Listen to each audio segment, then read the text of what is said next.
Greetings fellow Decepticons, Soundblaster1987 here with another Transformers animated review.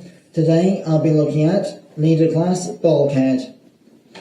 As you can see, he turns into a mostly cartoon accurate armoured personnel carrier of some sort or another, based on the 22nd century Detroit Police Department SWAT team deployment van.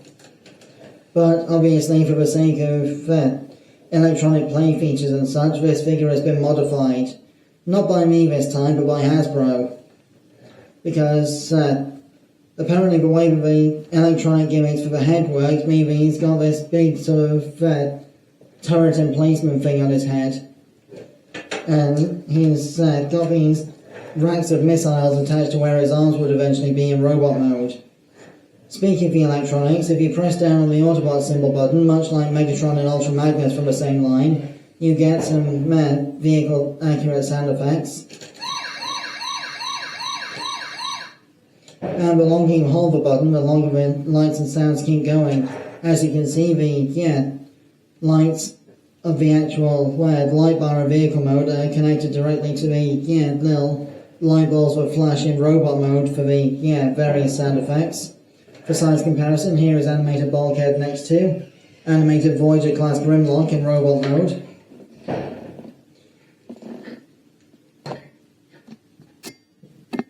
And Dalek Sack from the 2005 Doctor Who toy line, who I'll be reviewing shortly.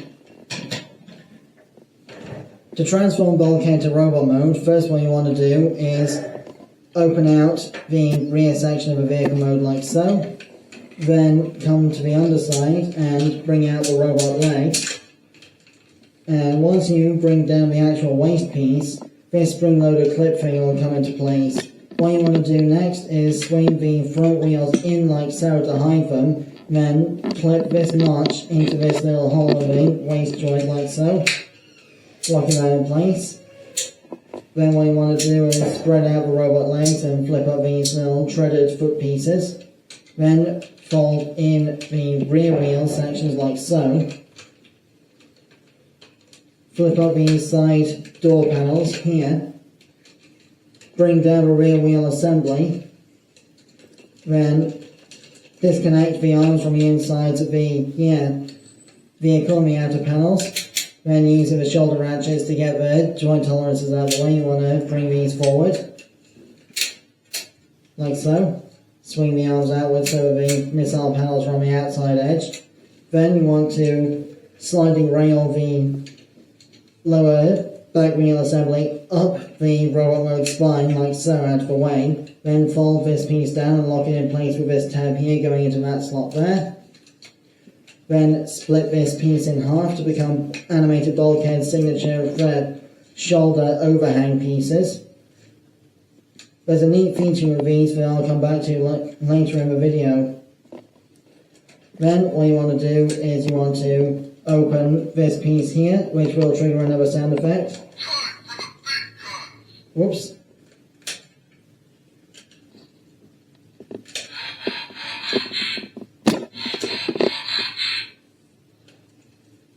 I've had this thing since childhood, so the electronics are a little bit sinister sometimes with whether they want to work properly or not. So, hinge those outwards onto the shoulders out of the way, then rotate this piece upwards so as to angle the torso correctly for the shoulder points to lock into. Lock those into place like so.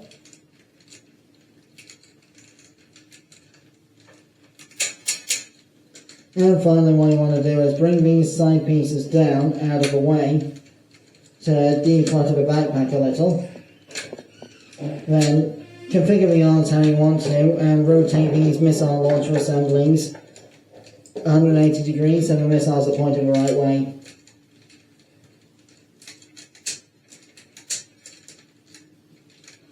Now all these white stars and such like, it's pretty obvious that this figure right here was the inspiration for the Age of Extinction and Last Night Autobot Hound, who in my opinion should have been called Bulkhead.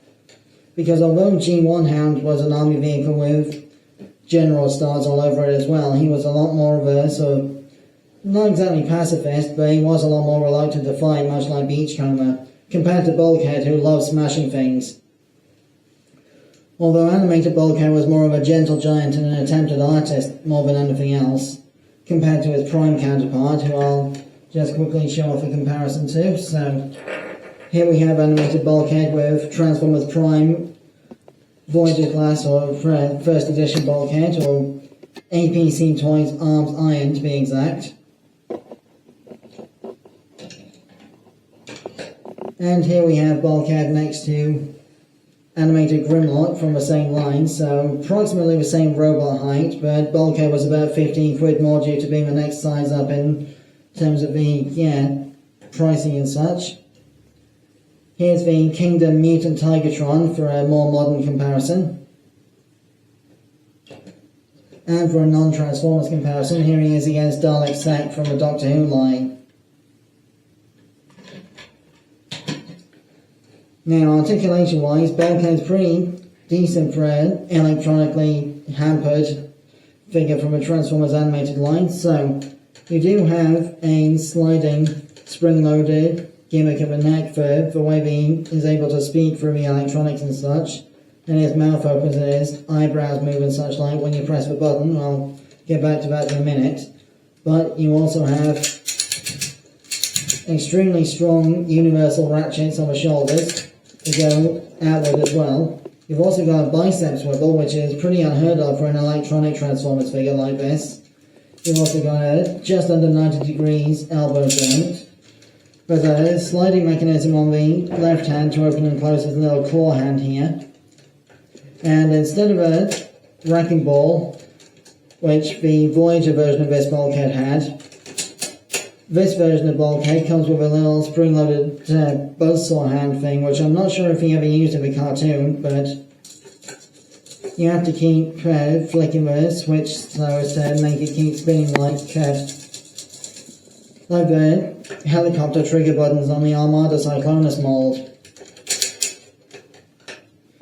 Then, below the waist, you've got nothing at the actual waist due to transformation, but you do have the same extensive universal hip joints. You've got a swivel just above the knee joint to compensate for the lack of a thigh swivel. You've also got a just under 90 degrees ratcheted knee bend there. And you've got a toe point as well for transformation. And because of his big feet, he can stand pretty well most of the time. I know my fellow reviewer, Few Adams, would love all the ratchets coming out of this figure. And of course, this figure can do the thing that Bulkhead is well known for in Transformers Animated. These shoulder overhangs can return back to their vehicle mode configuration to act as a chair for him to sit on.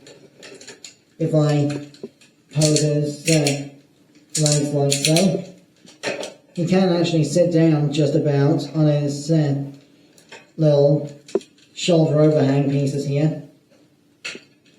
Now, one thing that you're most likely going to mention in the comments of this video is that the animated leader Bulkhead mold comes with a mini Headmaster Unit piece, which is also compatible with Megatron and Ultra Magnus, but Bulkhead is the only one that actually has the electronics change as a result, because Bulkhead's the only figure that's got electronics in this line that the Headmaster actually took over. So, that's what these little clips here around Bulkhead's face are for, to attach the Headmaster Unit to them.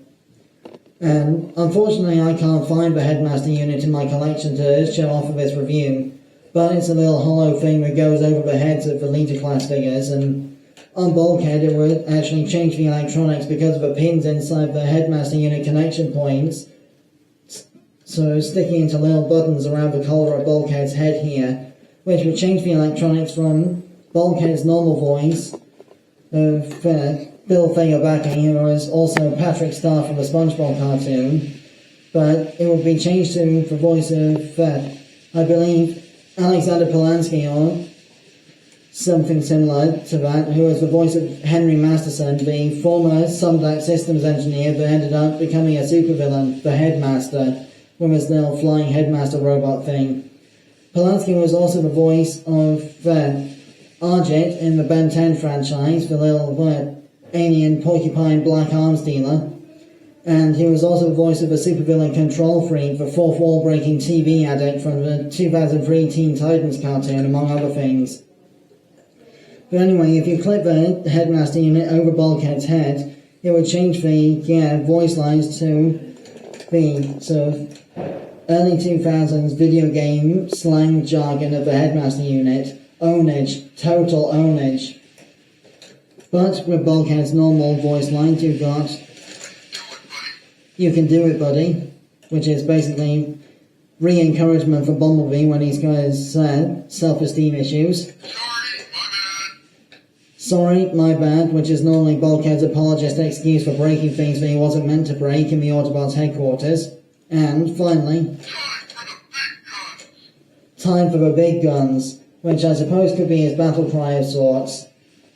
So, that more or less concludes my review of the animated Leader Class Bulkhead mold. I will get the animated Voyager at some point for comparison, because that does have a more screen-accurate transformation scheme with a fold-over panel where his head is, and the, way that the Wrecking Ball weapon works and such. But, until then, I've been Sandblaster1987, thanks again for watching. And my next toy review will be Dalek Sack from a Doctor Who line here. After that, my next animation review will be the Transformers Armada anime series, and to a certain extent its Japanese counterpart, Micron Densetsu, or Legend of the Microns. Till then, to all are one.